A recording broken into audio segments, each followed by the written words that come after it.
Hello and welcome. Thank you so much for joining me. Today we have an interesting topic that I think is going to be a lot of fun. And I have some guests on with me today that are new to my channel. So let's start by introducing Michael, Atheist Intelligence. I have never had you on before. Hello, Michael. Tell us a little bit about yourself. Well, thank you for having me on. This is actually the first live stream I've ever been on, so it's a first for me. So it's nice to be on here. But anyone that's watching, oh, thank you. Anyone that's watching, you've probably seen some of my TikTok videos, as well as you've probably seen me on Twitter. I'm pretty active on there. I've been an atheist for about 12 years now. I local here in Indiana. I work for a university here, and I try to help out wherever I can with education. Okay, very good. What can you share what subject you teach? Oh, I don't teach anything. Oh, I'm a programmer. Okay. I did teach prior in the past. I taught cybersecurity, so it's a kind of play on my name, Atheist Intelligence, because I do work with computers. Okay. Very good. And Jonathan, Dishonest Ape, is also new to my channel. Jonathan, tell us a little bit about yourself. Hi there, I'm Jonathan. My primary thing is playing pretend with other adults and trying to give that a bit of dignity, even though I probably shouldn't bother. But yeah, I also am a periphery to the atheist community in a lot of ways.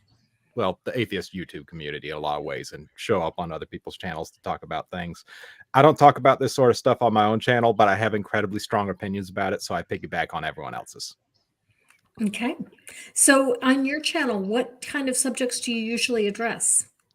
Oh, for me, no. On my channel, it is Nat One Heroes, and it is literally just a Dungeons and Dragons and other sort of TTRPG, tabletop role-playing group, actual play sort of stuff. That's my main focus there. Okay. So that's what I said when I said we're just adults who play pretend. We are adults who play pretend. Actually, when you said adults who play pretend, I thought you meant that you talk to religious people.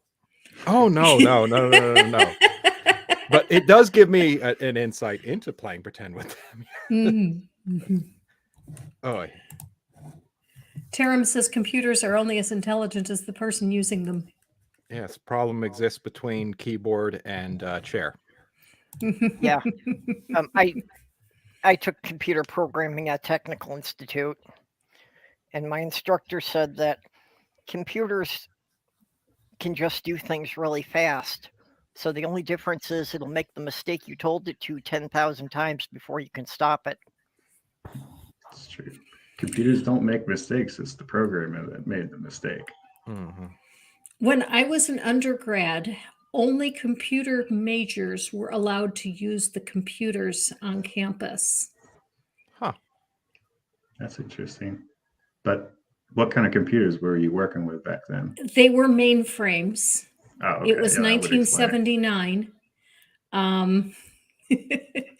And you had to learn some.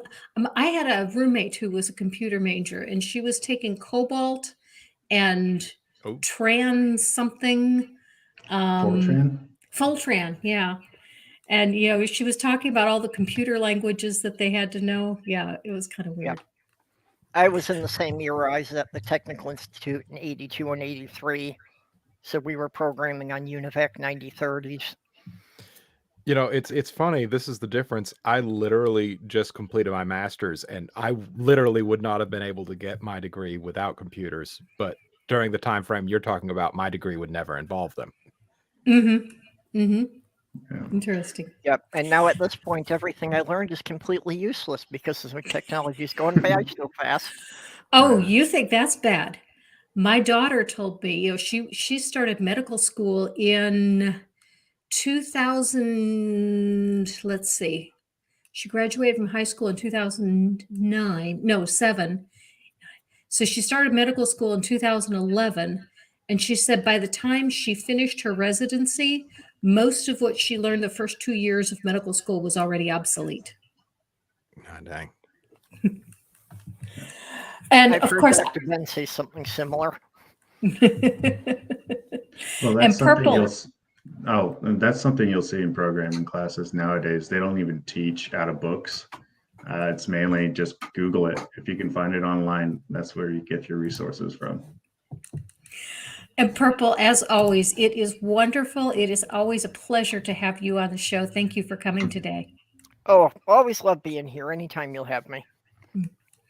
And Lefty Philosophy is coming as well. He said that he was be getting off work right around the time that the show would be starting, and so he would be a little bit late. So we will welcome him to the show when he arrives. Let you know a little bit about how today's topic came about. I was chatting with Michael on Twitter, and I found him a very interesting conversationalist, and so I wanted to have him on the show. And then I was looking for a topic to talk about, and I looked at Michael's pinned tweet on Twitter, and I said, "Oh, that's perfect," because it said something about not subjecting children to stories of Noah. So I said that is a great topic. So, Michael, tell us a little bit about how that came to be your pinned tweet and what that means to you. So, a common theme you'll see in a lot of children's rooms, especially nurseries, is you'll see it's completely decorated and adorned with Noah's Ark theme. And I understand why parents do it. I mean, it's animals, it's cute, and parents just want to have something that the child's going to be interested in. Who doesn't like an animal? The same goes with like dinosaurs, whatever. But I don't think they really put a lot of thought into what that story actually involves. It involves all of those cute little animals that are plastered all over the walls, in the lamps, all drowning to death, as well as the humans, the babies, the pregnant women, the little babies just like your toddler in the crib. And it's just, when you think about it, it's really appalling. And people will brush it off and be like, oh, it's a fairy tale, or it doesn't really mean that. I mean, it's the positive thing that came out of it. And I think in my tweet, I associated it with, well, what if you made a cartoon little boy and fat man, the bombs that dropped on Japan during World War II? Just because they're all happy and smiley, you're not going to plaster that all over your nursery and let your children look at it all day. I mean, I'm sure there are plenty of cute little squirrels in Japan during that day, but you're not going to put the squirrels from Japan during World War II that just got nuked. And it seems really weird. And I just don't understand it, because you can put like anything else, a zoo. Why does it have to be a genocide and, unfortunately, incest afterwards? But I think it really just, parents do it kind of apathetically, and it's just a way of them introducing their kids into their religion early on. And it is a form of indoctrination. Mm-hmm. And they may not see it that way. They just see it as a cute little story that gets their children involved in the Bible. Well, that's indoctrination. And it's a really horrifying story when you think about it. It's not cute and cuddly and little animals. It's horrible. And I don't know how parents can do that. Turim says it's fine letting kids know the story as they ask all the difficult questions, and the fun one comes in believers. I don't think I'm punctuating the sentence correctly. And the fun comes in, oh, there we go. And the fun comes in watching believers and some adults try to answer them honestly. Oh, broke out double quotation marks for honestly, that one. Well, God saved Noah and his family because they were good, and he made sure that he kept 2 of every one of the animals, or 7, depending on what version of the story you're reading. 7 of the clean animals. Yeah, 7 of the clean. Yeah, or 7 pairs. And well, what happened to the other animals? Oh, well, they drowned. Yeah. But not just that, the framing of that as God saved Noah from what he was going to do to him otherwise. Mm-hmm. Yeah, it was like, why did he have to do that in the first place? It was like, well, everyone was bad. Well, that's not exactly what Genesis says. It says that they were sleeping with giants. And that was really the reason that they all had to drown. The Nephilim. Yeah. Yes. Yeah. Purple, I understand that you have a story to share with regards to Noah's Ark as well, and I've got your picture ready for you. Well, just in general, yeah. Actually, the picture I found was a set I had as a kid. That in the early 70s, there was a chain of gas stations called Arco that were giving this as a promotion. That you bought the boat, and then each week they would give one pair of animals. So you had to keep going back every week to get the whole set. I And noticed I something. just loved that as a kid. It was one of my favorite toys, but it did start me asking some questions that people didn't have good answers to. Like what Like kind of questions? I was asking, okay, after the Ark came to rest on the mountain, well, how did the camels get back to the desert and the penguins get back to the icebergs? Mm-hmm. Mm-hmm.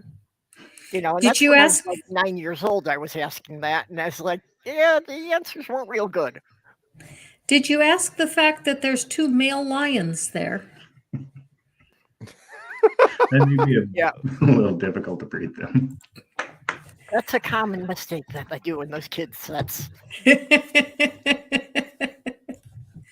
So God was okay with gays. He saved the gay lions. Yeah. Another thing they don't realize is all the bodies would have been floating on the water, and they always show the picture of them all on the boat, and they're all smiling, looking off into the vast ocean covering the world. It's like, what about the billions, maybe even trillions of bodies just waterlogged and floating up on the surface? Mm-hmm. Horrible. And then Taram's question, is there room on the boat for all of them then? And, Answers in Genesis and the creationists that believe in that story will tell you that, they only brought 2 of each kind. And then right after the flood, there was this speciation event where evolution went absolutely bonkers. And we were getting a new species of animal, about every 6 days? Every generation or some Yeah, shit. something like that. And they were showing up all over the world too. It's hilarious. To deny the existence of evolution, they have to invent super evolution and then say it doesn't apply anymore. Yeah. Right. Yeah. What was it, like 14,000 different species on the boat or something like that, or 14,000 Well, animals? that's what Ken Ham says, that they only need to have 14,000 kinds. Yeah. I thought he said that there were only 7,000. Okay, maybe it was 7,000 kinds. Might be 7,000 kinds and 14,000 7,000. animals. Yeah. Yep. So what Taramo 6 there, with the fish being saved, with the mixing of fresh and salt and brackish waters and everything like that going on, and the amount of rain pouring down and how fast it would have to do that, all the fish would be dead. You would basically have a soup. Bouillabaisse, is that what it's called? The French. Oh, bouillabaisse. Bouillabaisse. Yes. Yeah. Another thing too would be the plants. I don't know of many plants that can survive 5.5 miles underwater for almost a year. I'm pretty sure olive trees can't. Yeah. Really? I actually did a TikTok video early on in my channel, and I submerged the plant in a 5-gallon bucket of water. 4 days later, it was dead. And that was only with a couple inches of water over the top of it. Lefty Philosophy, it's great to have you here. Thank you for coming. Of course. Thanks for inviting me. Hi there. And Lefty is also new to my channel. I've never had you on before either. That is correct. And we have something in common. What is that? I'm also left-handed. Oh my goodness. Hey, I didn't think I was speaking to heathens today. They're everywhere. The world's just going to hell. Whoa. In that an might arc. be a good place. Well, there. We've proven by random sample that 40% of the people are left-handed. Hey, Purple. Hey. Something also that comes up with the flood is like the fast fossilization. Somehow you have multiple layers or multiple geological layers happening in the course of a year from the flood, all the sediments. And I mean, given that, if they really think that layers can form that fast, that once again brings the question, what happened to the plants? How did the plants survive? Did God put a little bubble sphere around all the plants and then float them up afterwards? I don't know what they expect us to think happened there. And they usually explain that away as some magical, miraculous thing. And that's not a very satisfying answer in any way. Your God is Mean has a really good comment here. It says, "This is the story that did my belief in as a child, watching my otherwise intelligent mom contorting herself mentally to try to explain. Painful." And I could be his mom, because this is what happened to me, and this is what eventually shattered my faith. I was already starting to question my faith because it did not make sense to me that a God would condemn people to hell for not knowing him if he didn't provide the information that they needed in order to know him. And while I was contemplating this, my son, who at the time was 17, told me that Noah's Ark was impossible, that all of the animals would have died from the methane gas. And I said, nah, you're wrong. And then I looked it up on Google and I found a couple of websites that said that he was right. And I started Googling a couple other things about Noah's flood and saw that, yeah, this really isn't possible. And then my son showed me a video of the Ark protest. And this is the picture. Let me get it up in just a moment. That finally completely shattered my faith.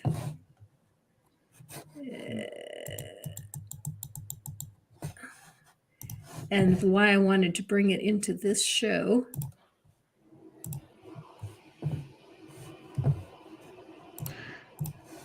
So I think a lot There of we the go. I don't hear. Because you were bringing up the genocide and incest aspect, and when I saw this banner in the video, I was offended.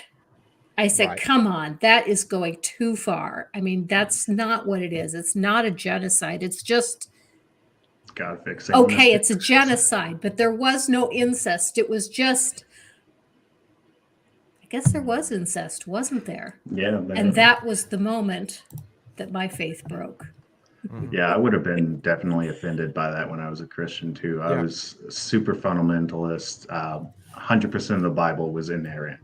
And that's one of the problems with believing that the Bible is inerrant. And that's actually kind of unheard too. It's something that really only came about during Christianity. A lot of Jews today, at least, don't think the Bible is inerrant. It's meant to be interpreted. And a lot of them, I don't want to say all of them or speak for everyone, but a lot of them think that the first 5 books of the Bible are not necessarily true. They're more of, it's not fact. It's more of a metaphor to be interpreted, a poetic telling of how the religion started. Well, I grew up in a predominantly Jewish community. And yeah, that's, most of the people I knew just thought that, they were, I had the wording before I started, but, but just that they were just tales, that they didn't take any of it literally. It was just explaining the basic way. And even when I was growing up in the Catholic Church, they didn't have a problem with evolution. The way they were explaining it to us, it's like evolution was just the system that God set in motion, and this is how he created new animals as he went. Yeah, that's when I was learning science when I was really young, I brought it up to my mother. I was like, evolution could just be God actually doing it. And it could just be God doing it. And because evolution does kind of make sense. I was right at that point where I was like, this actually kind of, it doesn't seem unreasonable. And I got scolded for that. But, it wasn't a few more years after that, though, before I started questioning. But there's a comment that I wasn't able to get to when it was relevant, so I want to bring it up now. Mr. Shadow Kitty says, anyone who has ever cleaned a litter box can tell you that. And he's referring to the methane gas being overwhelming in the Ark. Oh yeah. What I find funny too is answers. Is it Answers in Genesis or one of them? One of the creationist Twitter accounts posted a photo of Noah's library, and there was a candle lit in there. I'm pretty sure that would have caused an explosion. There would just been the remaining animals in Noah's family just blown to pieces all over the floor. Lefty, I don't know you very well. What was your upbringing, and were you brought up with stories of Noah's Ark? Yeah, I was about to say, I kind of like Purple. I grew up as a Christian, but not from like a super Christian household. We just went to church on Sunday, and we believed in God because like literally everybody else did. But like when it came to like Noah's Ark and stuff, I had this like children's picture Bible. But like I never thought of it as a literal interpretation of a story. I just thought it was just, like that. I was like, oh, it's a really cool picture book. Like, check it out. It's Noah's Ark. Nobody I knew actually thought that was like how it happened. There was like no way to explain that intelligently when back in the day. But now they've gotten really good at their apologetics and getting people to believe these things. Like what is the Russell Crowe movie? And everybody was upset that there was like giants and stuff in it. And I'm like, have you not read the Bible? Because that's literally in the Bible. Yeah, I remember getting mad because of that. And then I went and read it. Yeah, I went and read it afterwards. And I was like, oh. Yeah. It's like, how did I miss this the many times that I read this story? I was still a believer when that movie came out, and I thought that movie was so cool for depicting how the changes on Earth would come. But yeah, that didn't bother me at all because I was well aware of that.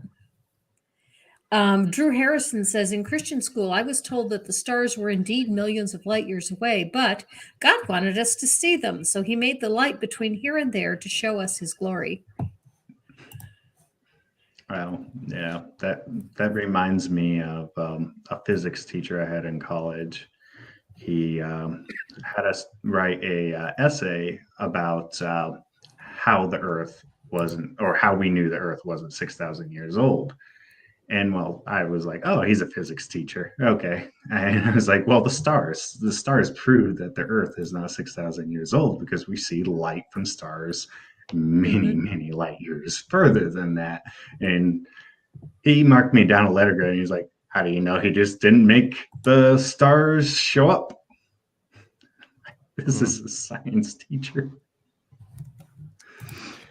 My science teacher prefaced our lesson on evolution by stating that he did not believe it himself. So, that's terrible. One thing that was really awkward for me is I was actually raised in a secular home. So my first exposure to evolution, I had no problem with it, but that was way back in about 5th or 6th grade. And by the time I got to high school, then I was a believer, and then I rejected all of it. Yeah. It's really why did you reject it? Because evolution can coexist with a lot of Christian thought. It can, but the people that I specifically was worshiping with, they told me that it was false. And so I was taking everything they said hook, line, and sinker. Group acceptance. All I knew really about it when I was younger was evolution was evil. And my uncle believed in evolution, and he was an evil atheist. And another thing about that too is like a few years later, he said that he was a Buddhist, and my mom was all confused. And he's like, he can't be an atheist. He's a Buddhist. He can't be a Buddhist. He's an atheist. And I'm like, now looking back at it, I'm like, a lot of Buddhists are atheists. Yep. It's just somebody who doesn't believe in a god. Mm-hmm. I mean, there are other religions that don't have gods. Yeah. Jainism. Mm-hmm. Mm-hmm. Lefty, have you seen the Chick tracts? No. A lot of my introduction to Christianity was through Chick tracts. I am so sorry. Yeah. My first job as a teenager was working maintenance at a truck stop, so I have a whole little collection of chick tracts that I just thought were hilarious. Chick tracts. We Jack used to hand Chick. them out. In California, there are these little cheap comics that were printed and handed Oh. out. They are ugly as sin. They are poorly illustrated. They're poorly plotted, but they carry a lot of fundamental Christianity with them. Kent Hovind was actually a source on a number one of them, specifically on the evolution ones. Several times. Several times. Yeah. My mom had a huge banana box filled with them. And where I grew up, I didn't have electricity, and I read those things all the time to keep myself busy. And this is as an 11-year-old boy reading some of the worst bigoted, misogynistic, anti-science crap you'll ever see. It's just terrible. It took me years to ditch all of that crap that I learned as a kid from those. Mm-hmm. Yeah, Actually, when I was, well, not when I was younger, but like a young adult, you know, I knew a number of people who did take a literal view of the Bible, but they didn't think it, you know, the whole 6,000-year-old thing, I wasn't aware anybody believed that until fairly recently. Yeah, same here. So Same even here. though they, you know, even though they took a literal view of the Bible, they still had no problem with that the earth was probably a few million years old. Right. Right. That Maya Atkinson's comment about the anti-science movement not being as big as I asked myself this question because I don't know what it was like 30 years ago if the anti-science movement was big, but because we didn't have the internet and ways to communicate like we do now, maybe it was as big. Or is it because of the increased polarization, the increased tribalism in America, that usually these fringe ideas start taking off because they can get so many people to believe it based upon, like, you know, right versus left or something like that. Yeah, it's definitely a problem with our education, in my opinion, and not necessarily saying that all education is bad or it needs to be improved, but it's more of an just apathy towards education. You finish high school, and if you're the student that's like, I don't think any of this is going to be useful to me, you graduate, and that's the last time you ever try to educate yourself. That's the last time you try to learn anything.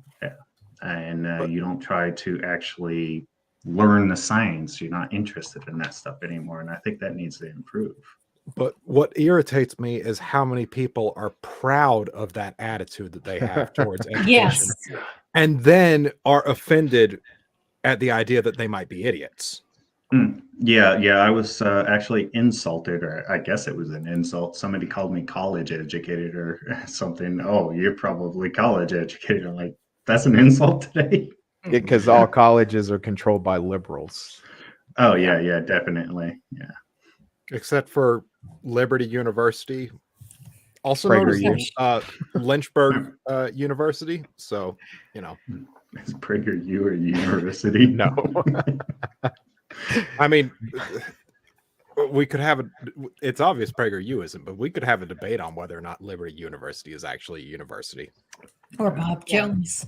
I find that whole attitude, though, of not learning, it's something I really can't wrap my head around. With my late fiance, basically our whole relationship had been formed on the love of learning. That's what we had really bonded on. And like we would watch nature documentaries and we'd be constantly pausing it to discuss a point and rewinding it a couple of times. And it took us an average of 3 or 4 hours to watch an hour documentary. Mhm.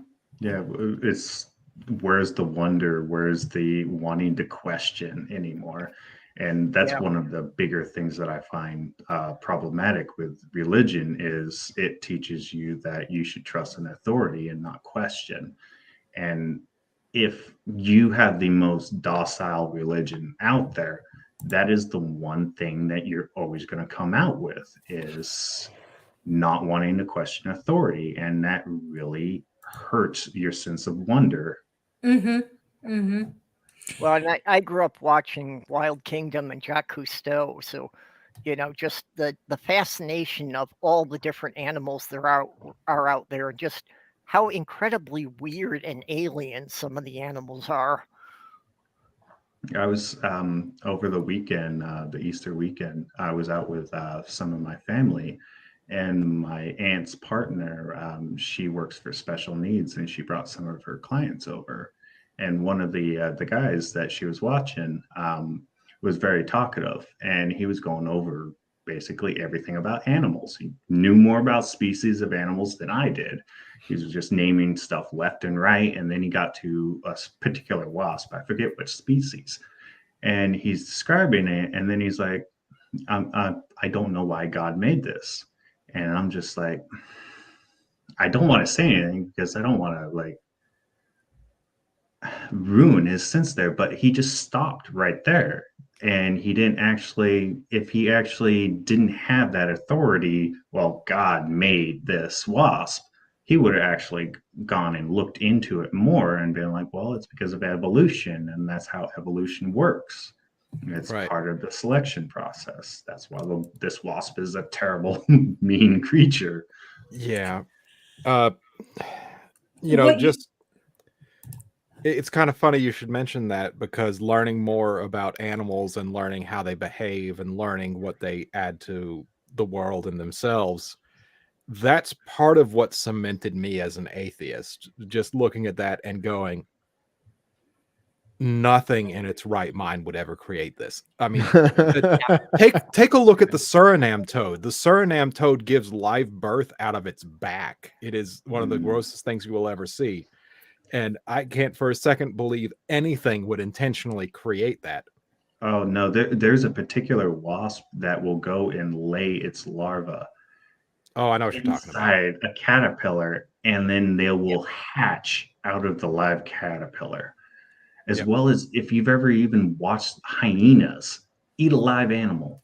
There's a video that's going around, was a while ago, maybe last year, of this hyena or this pack of hyenas eating this gazelle alive and just ripping off legs, and it's bleeding the whole, not bleeding, but like screaming the entire time while it's being eaten alive, limb from limb. And it's like, what kind of loving God did that? That doesn't really seem loving at all. It seems very evil. Weird.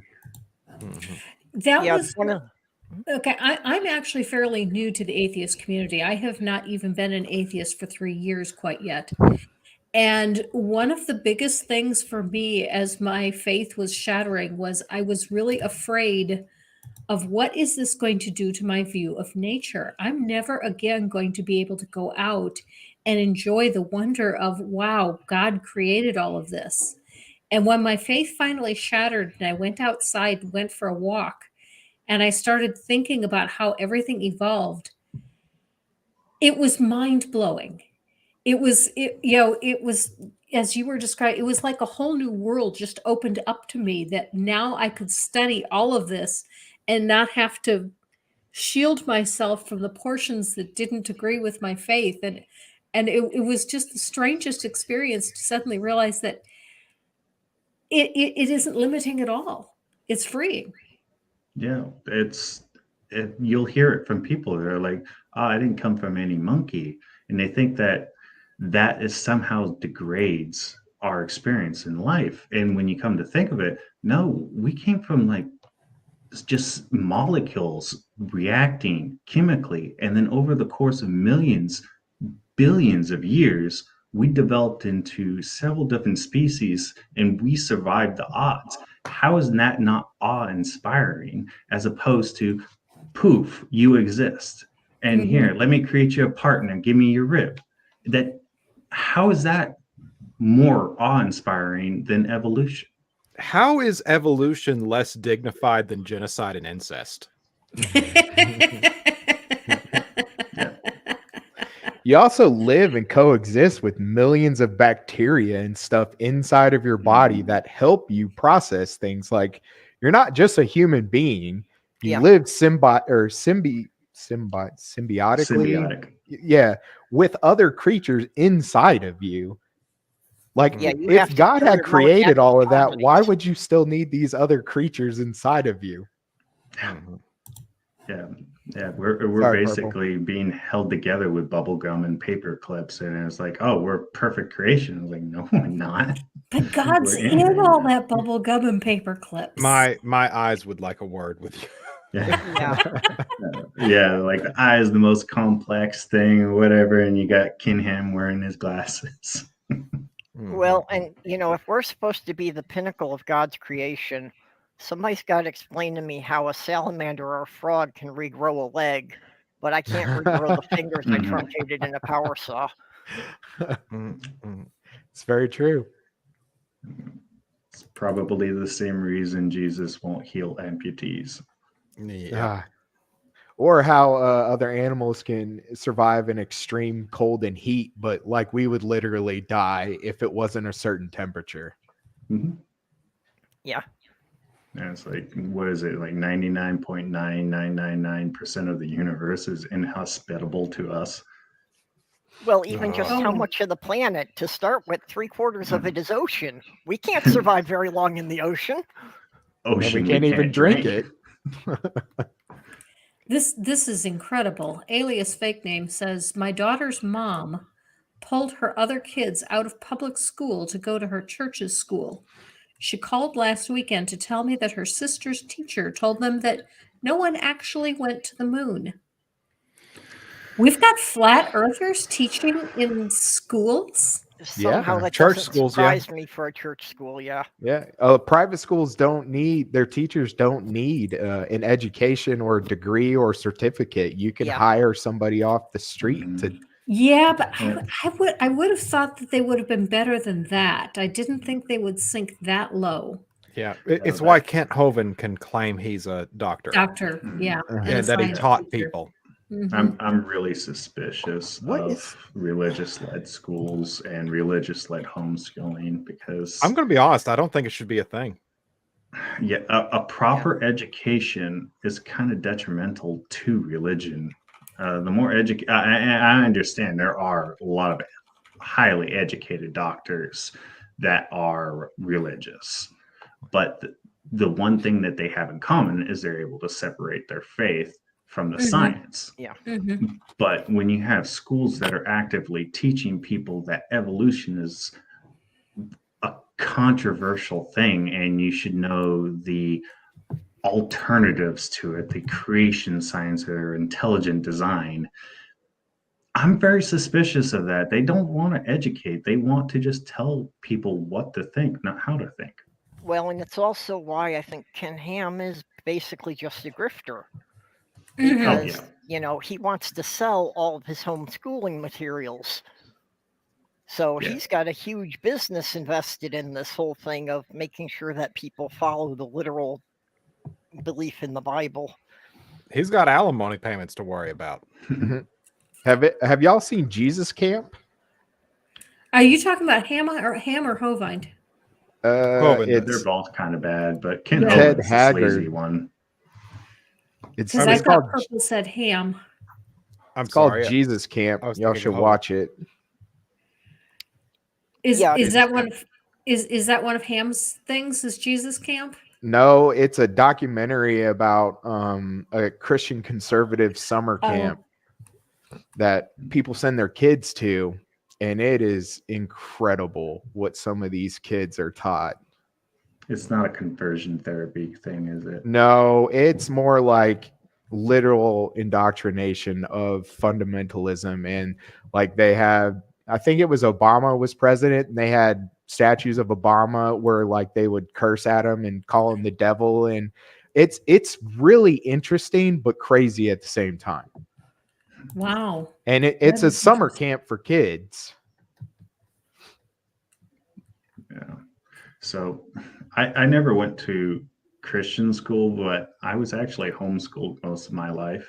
I did kindergarten and my junior and senior year in high school. But the rest of that, I was homeschooled, and by homeschooled, that's in air quotes. Because around 10 to 14, I actually had no education. And that was being taught from a Becca books, and those are pretty horrible. I mean, I don't really remember a lot of them now, and I don't want to buy them and see what's actually in there again. But I remember taking science tests that didn't really teach the scientific method. Honestly, I didn't know about the scientific method until I was in my 20s, and that's really pathetic.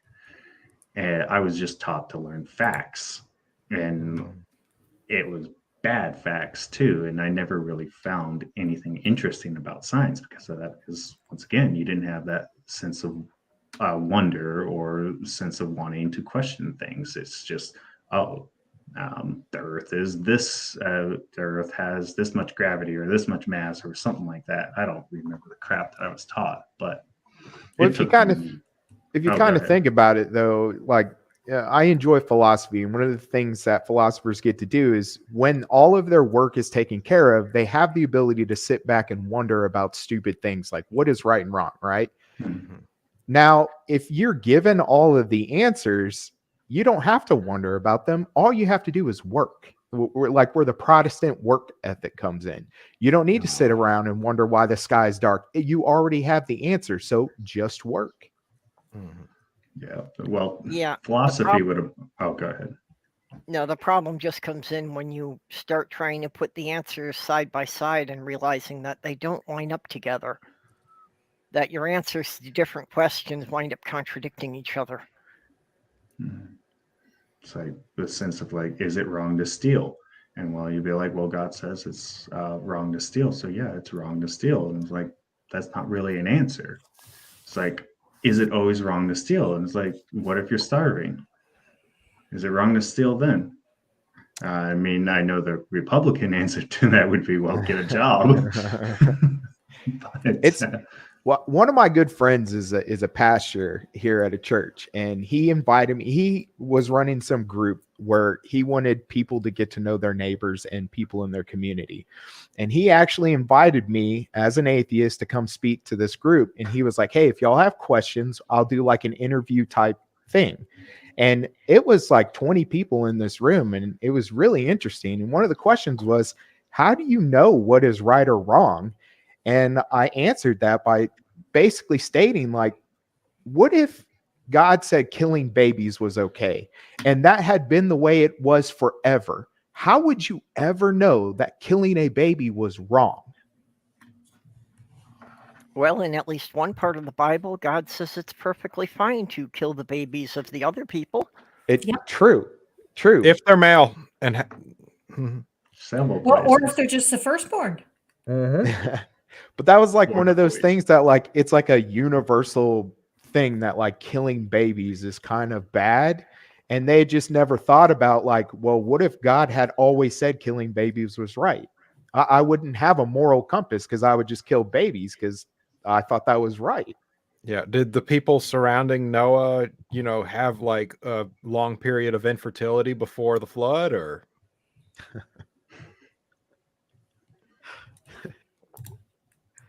Oh, the entire biblical narrative at the beginning is completely made up as far as Yeah. that goes, including Moses and the Exodus. Yeah, as Like, far as it's I'm not-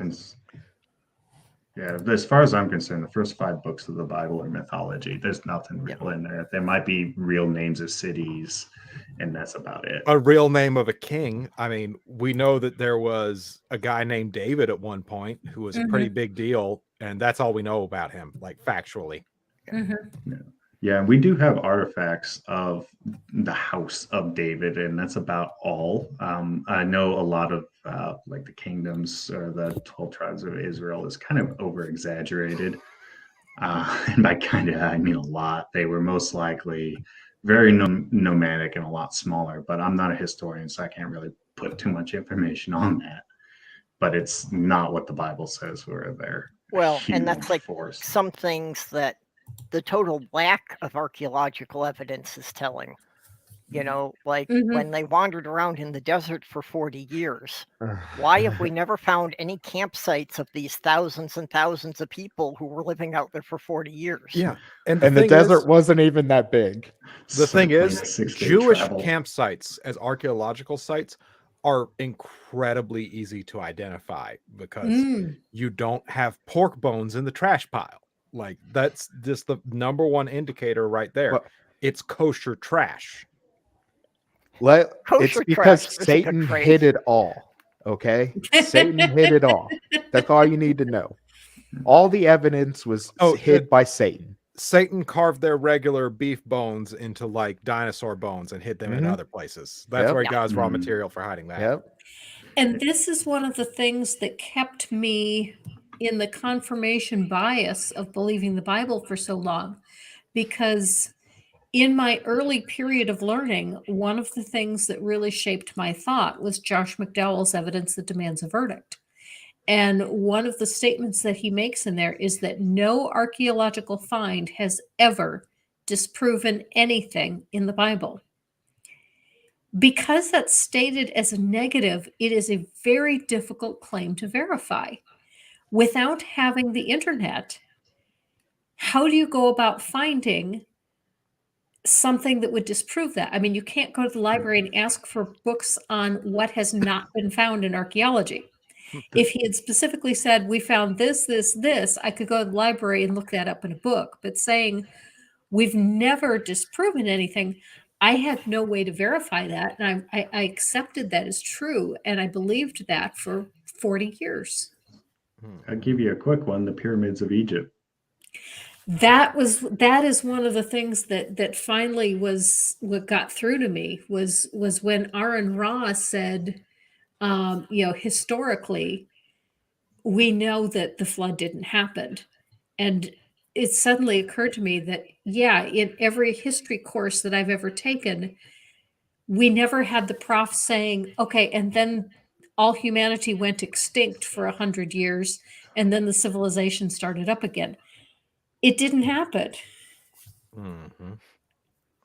Yeah, it might have been in one of Aaron Ra's videos, but someplace somebody did a calculation on for them to have gone from 8 people to having the workforce necessary to build the pyramid in the 2,000 years time span that was available there. It's like, every woman would have had to been popping out babies about every week. You would have to have 8 babies per person up until the pyramids to get your 30,000 workforce needed to And build an infant the mortality pyramids. of 0. Yeah, infant mortality is 0. Yeah. So it sounds realistic, like it could be possible, but no, it doesn't work that way. It was aliens. Oh, yeah, definitely.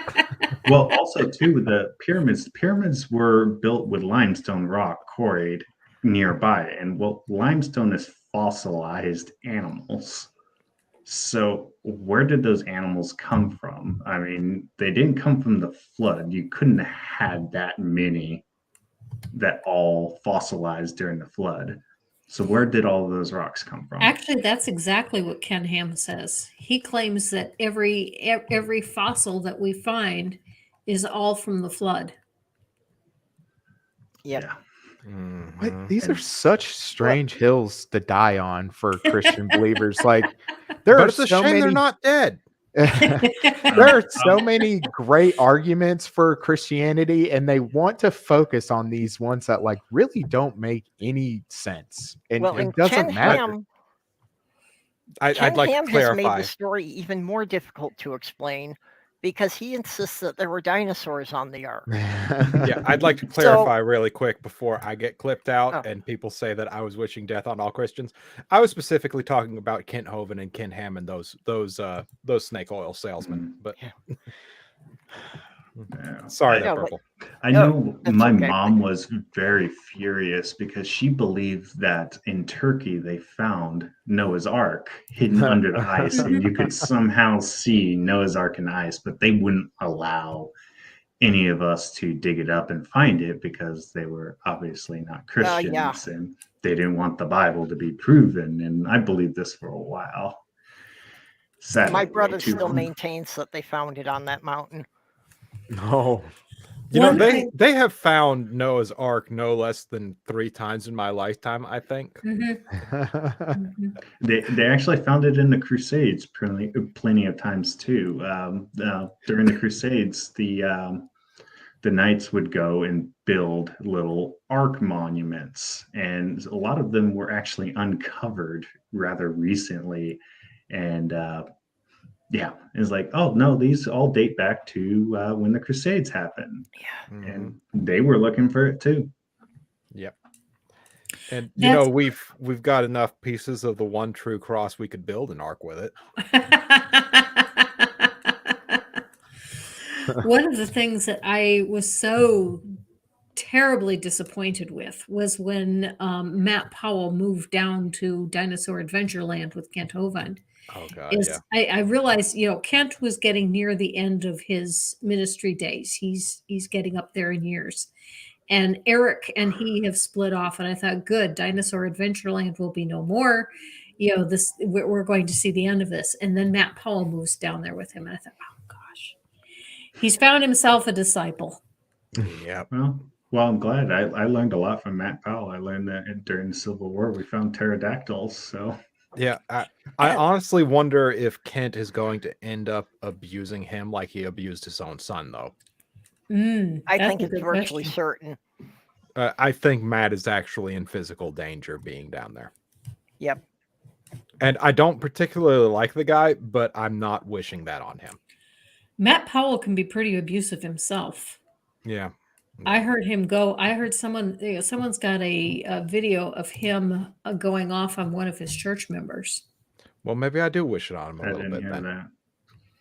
that. I know he's a very good replacement for Kent Hovind. Very good. He's very similar. He seems like a very young Kent Hovind, and that For a is- given value of good. Yeah. Sad.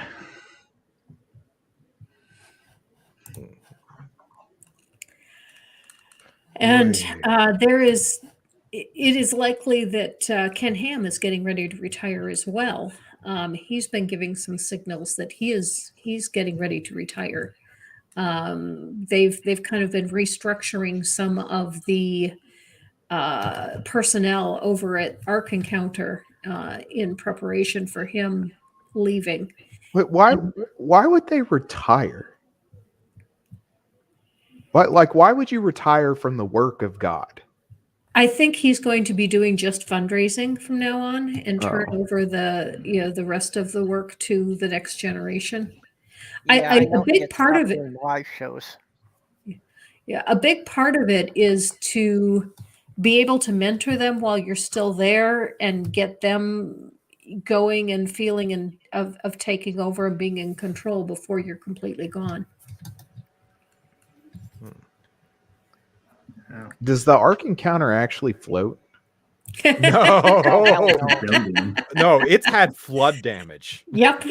Oh my God. Well, They Yeah. they The have half of it, insurance not even claims a for boat. flood damage. it's actually just a facade. If you walk around the back of it, Mhm. it's actually attached to 3 concrete towers. Steel I-beams and everything that Noah had access to. Yeah, because the Noah's 3 excavator. concrete towers are taking care of all the plumbing and air handling equipment.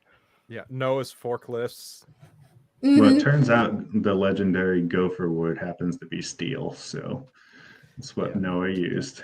But you think about this. You think about the amount of ventilation that has to go into a replica that's not even producing the same amount of methane in order to keep it reasonable to walk through. I'm so glad they didn't put real animals on there.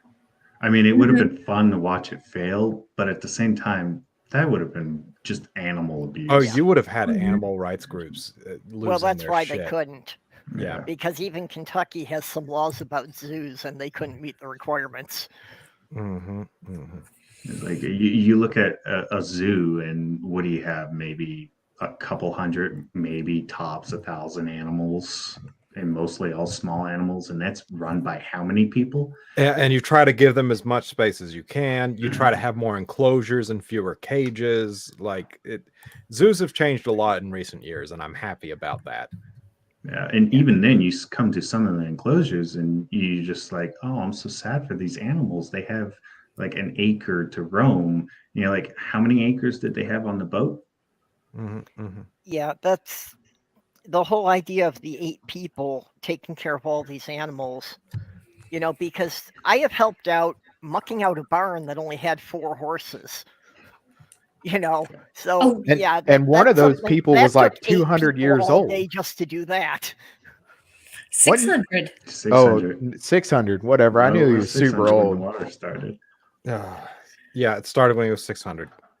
That would Ham- be a full-time position, just shoveling manure out the one window or One window. Yep. No, they It would never be recycled done. it. Come on, guys. It'd just be continuous. And then what did they do for water? Mhm. I They mean, dra- even they if drank the They collected had flood. rain water. barrels. That's what Ham says. They had rain barrels to So collect for the rain. 40 days, they collected enough water to last All those animals and themselves. last Yeah. a year.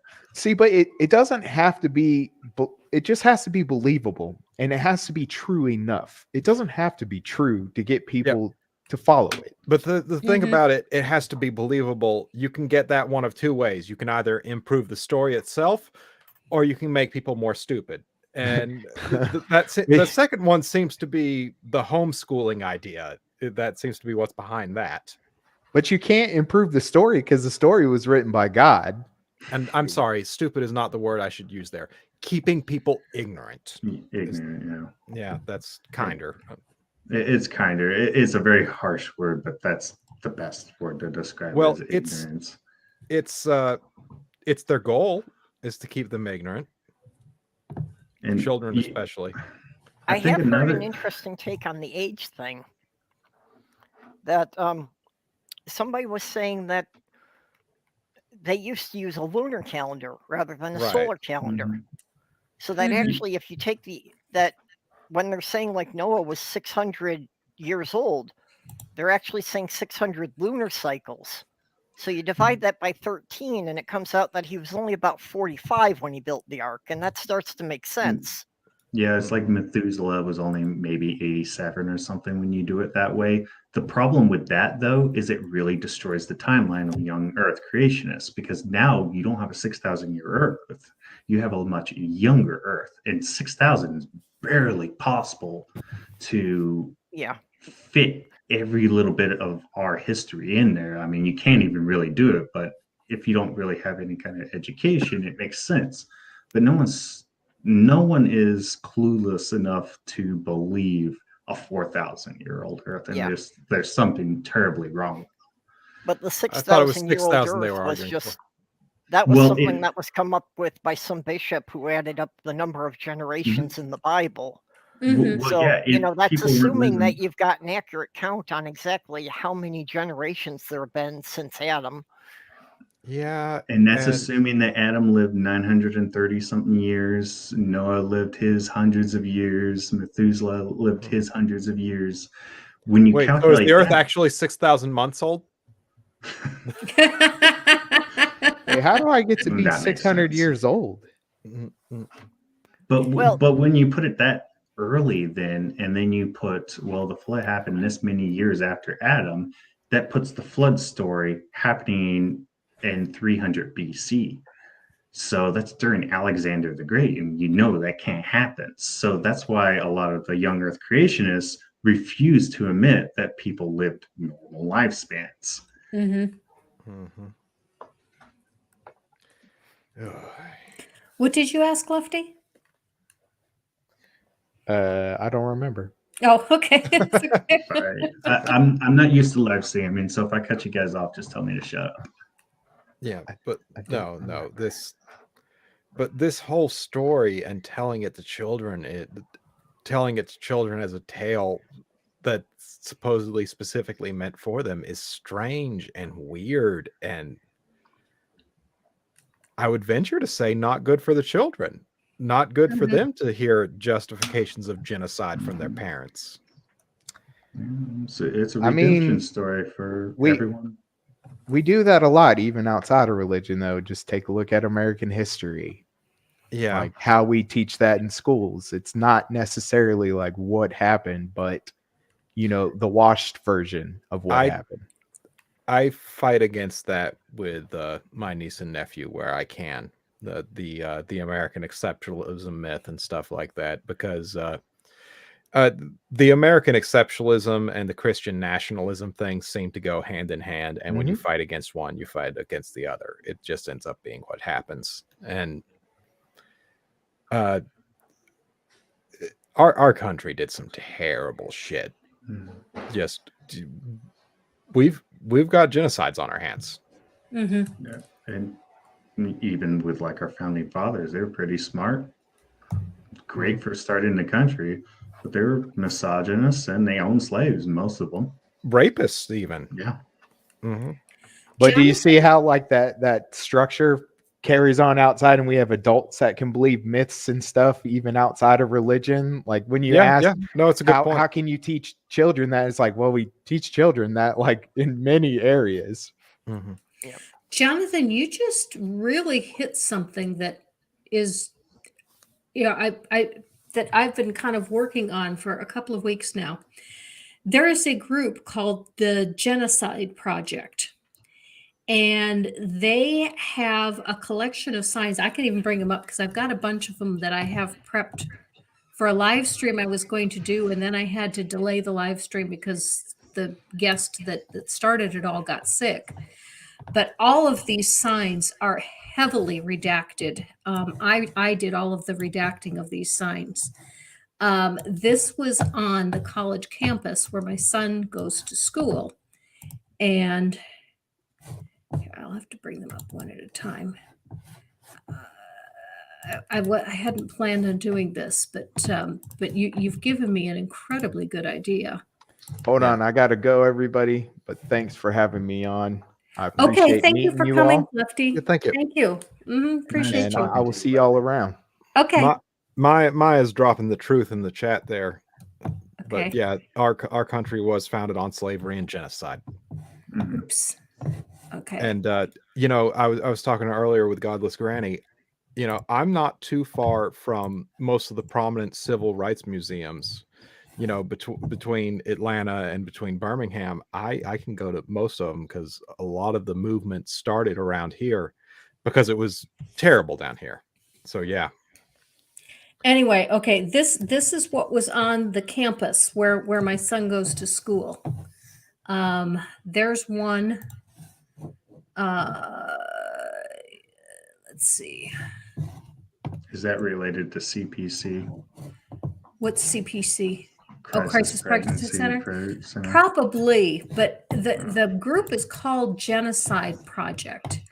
And obviously their main focus is abortion, but they're also homophobic and they're transphobic. They're really absolutely awful. But they have won a number of lawsuits to get the right to, they're racist too, as you see here, to get the right to go out and bring these banner signs. They've got about 15 feet of these 6-foot banners that they bring around to college campuses. Now, the actual signs are not redacted like the ones that I've been showing. They've got horrific pictures of aborted fetuses, of genocides. They're really horrific pictures. And their whole point is, this is genocide and we shouldn't allow this. And I've been trying to figure out, how do you fight this? And my first thought was, this is not appropriate for children, and this is on a public sidewalk. In fact, at the campus where they had this on my son's campus, it was on the sidewalk that leads to the daycare. Oh, And so I sent a complaint to the university, about this, and they said, "We're very sorry, but there's nothing we can do about this." And so I looked it up, and they were right.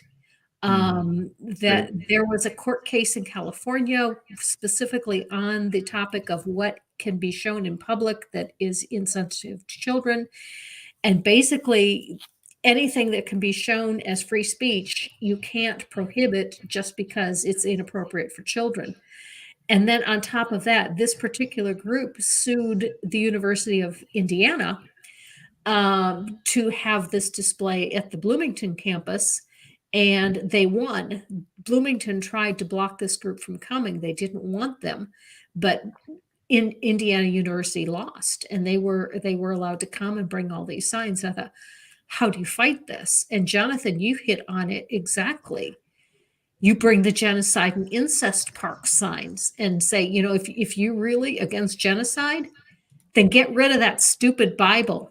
mm-hmm. Yeah, I don't know what group they were a part of, but they came to my university a couple months back, and they were showing the same kind of pictures right outside the commons area where everyone goes for lunch. And they were out there from 10 to about 2 o'clock. And I got there on my lunch break, and I spent my entire hour just talking to this little kid, some 20-year-old maybe tops, with a little GoPro. So he's recording everything. Talked to him for about an hour, and he was just going on and on. He was reading from a script, basically. You could tell, because I would try to get him off the script, but I was trying to get him to steer towards morality of it and that kind of stuff, because I wanted to know. I knew it was religious reasons. He was going all over this, and I would be able to demolish him immediately if he went to that and be like, why do we have to follow your religion? Why? Along that line.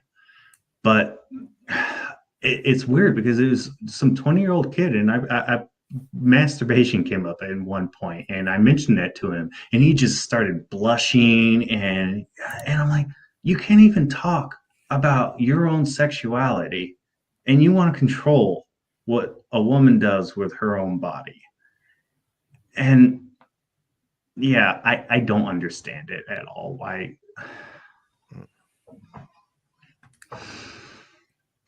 I don't know how you'd fight against that, but yeah, putting out the signs for Noah's Ark and the genocide and everything that's in the Bible.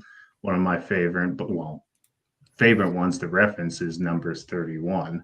It's one of the most horrifying things that Moses ever did. And a lot of people are like, well, so what if Moses did that? And I'm like, well, during the Transfiguration, Jesus and all the Gospels thought it was okay to meet with Moses. So apparently Jesus is okay with raping 32,000 girls.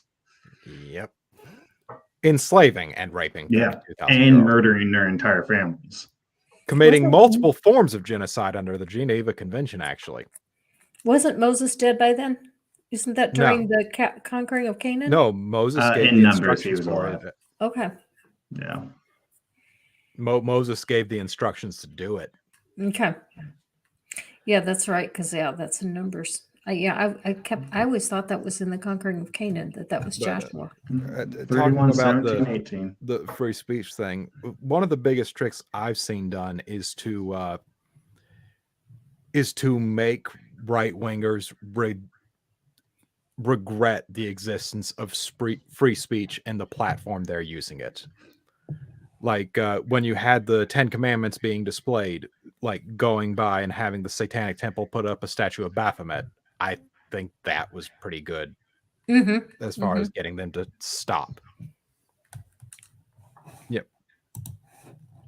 Oh, that comment about the airplane flying overhead. Yeah, that is definitely a cheap shot. I agree with that. And a lot of people will see those terrible photos and just be like, oh, it's murdered babies. And like, you could put up photos of someone doing an appendectomy and they would be just as gross. And there's nothing wrong with doing an appendectomy. I mean, you can show a gory picture of an appendix and be like, we shouldn't pull out appendixes because it's gruesome. Mhm. It's like if it saves lives in more Toenail ways than fungus. one. I mean, Oh, Rationality Rules has a good video that's in response to the fine tuning argument, where he shows pictures of people infested with a particular worm that tends to infest people's eyes because they drink the moisture out of people's eyes. Yeah, the Um, botfly larva. There's a worm, I don't know its name, in South America that will burrow its way in your heel, mhm. and it's about 3 feet long. Mm. That's Yeah, when you were that- talking about the parasitic wasps. Mhm. You know, that's from time to time you see those things that, you know, if you got to ask God one question, what would it be? And that was what I came up with, is like, what's with the botflies? You know, Mhm. why do you create this thing that burrows into animals' eyes to lay its eggs? Was it Oh. Stephen Fry that was the one who's like, if he ever had one question to ask God, it'd be like bone cancer in children? yeah. Oh, and not getting off humans. Symathoa exigua. It's also known as the tongue-eating louse.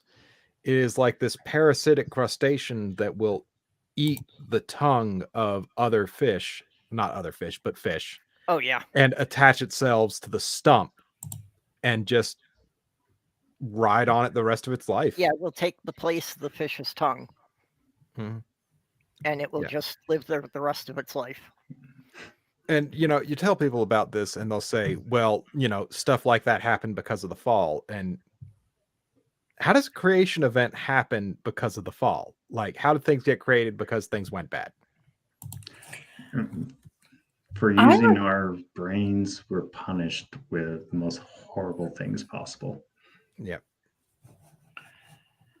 Lupular says the 3-foot worm is the guinea worm. Thank you. I actually think the Bible makes more sense if you believe that Satan wrote it as propaganda to undo his opponent. I did a tweet similar to that the other day. You know, the Bible has caused more arguments and wars than anything else in human history. Doesn't this seem like the work of the ultimate trickster god? Good point. It's like, oh yeah, blood sacrifice, sacrificing your children, genocide, rape. That's all good. That's all good. Now worship me.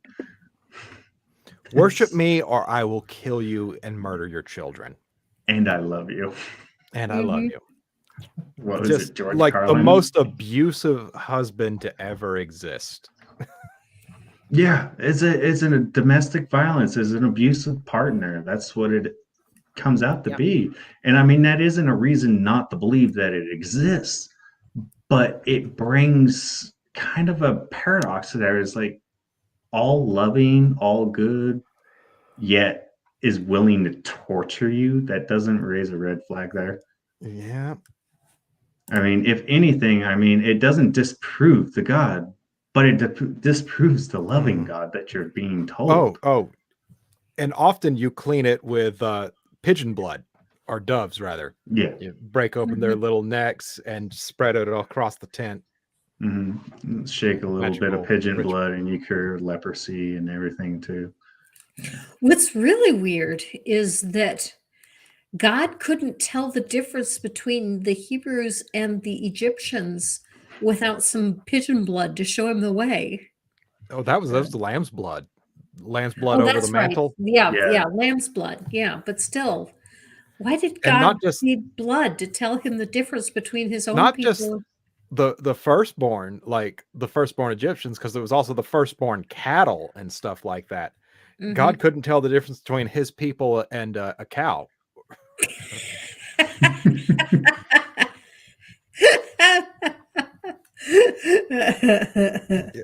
Your firstborn cheeseburger is going to get it. But can we eat the animals that died from the firstborn plague?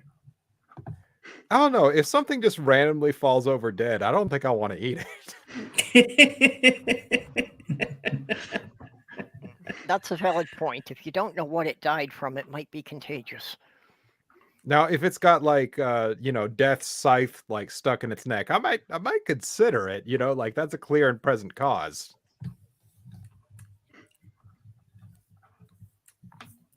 I think Psalm 136:10 is to him that struck down the firstborn of Egypt, his love endures forever.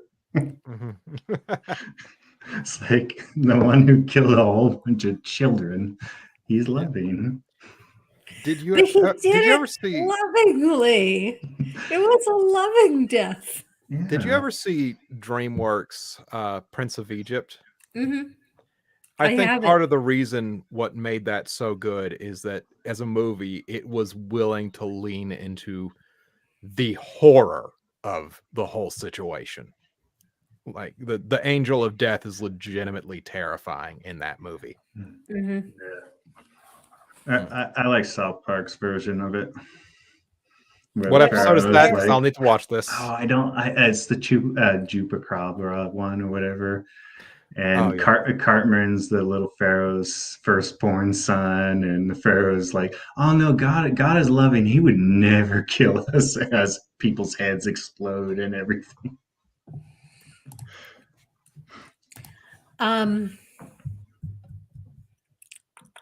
Oh well, I forgot what I was going to ask. Oh, I know what I was going to mention is that, one of the things that the Christians say is that it was okay for God to kill all the children because that meant they went straight to heaven and then they're in heaven with God. Of course, I like to answer, well, then why don't we just kill all the children? Yeah, to then me, that abortions sounds are like an great. argument for abortion. That's Yeah. right. You're just sending them to heaven, right? Right. No. Yeah, spare them all the horrors of living through this world for 50 or 80 years. Yeah, somebody mentioned in the comments that the God in the Old Testament is not really described as loving everyone, and that is Yeah. actually true. He loves the Israelites when they're doing what he wants them to do, but he doesn't love all humanity. Yeah, He's it's more all about often his described chosen as people. he's more often described as jealous than anything. Well, that's his name. He's jealous. That's one of the things that the Calvinists really own, that God does not love everyone. He only loves the elect. That's And the elect is only a very small segment of humanity. Yeah, loving everyone is very specific to Christianity, not Judaism at all. Yeah. Well, Yahweh was the Canaanite war god. Mm-hmm. So, Well, we are getting close to the end of the hour, so I am going to let everyone have a chance to give any final thoughts and shill for anything that you would like to shill for. But before we do that, we have a super chat from Jay Bundy who says, "Feels great to pop in and see people laughing about God, the maximally ridiculous being." Oh, I love it. I've got to use that in a video sometime. The maximally ridiculous being. That's a good one. I we might need borrow an that omni too. word for that. We need an omni word for that. Doug. Omni ridiculous. Omni ridiculous. Elon. Omnidiculous. Omni-contradictory. Beats boogeyman. Maya says there's no mention of Yahweh in the Canaanite canon. Huh. I know El was the main god, and Hmm. that's how God is referred to in Genesis 1, and I believe in upwards to Genesis 4 before he's no longer called El anymore. Now, that makes sense because the early Hebrews were polytheistic. Mhm. Oh yeah, love is never jealous, except the jealous God. That's Right, love. right. Yeah, God actually contradicts the majority of all the definitions of love in 1 Corinthians 13. Well, the Like- problem is a lot of the contradictions in the Bible come about because of the New Testament. Mhm. The New Testament just utterly makes the Old Testament just all contradictory. Yeah. Oh, here we go. Another one. Omni-hypocritical. Mm. Omni-genocidal. Oh, we've got a new omni God. We've got the omni ridiculous, omni genocidal, omni hypocritical. Mhm. Omni-petty. Oh, yeah. Mm-hmm. Mm-hmm. Well, the Ten Commandments, he starts out by stating how jealous he is. Yep. Mhm. Yep. Okay. Getting back to closing. Atheist Intelligence. Michael, do you have any closing comments? Anything that you would like to shill for? Please wait at least until your children are 8 before you start teaching them about the Bible. That way they can actually use their brains and try to figure out whether or not it's all BS. Okay. Very good. Jonathan.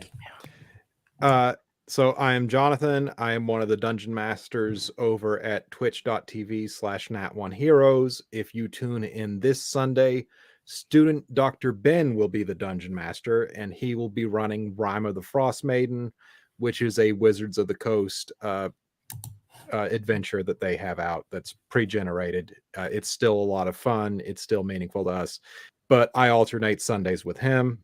And it's some pretty good stuff. We got some good people from the atheist community as players in that. Okay. Very good. Very good. Purple. I just do random chats on my channels Wednesdays at noon and Thursdays at 10 p.m. Central. It's pretty much open for, anyone who wants to come in.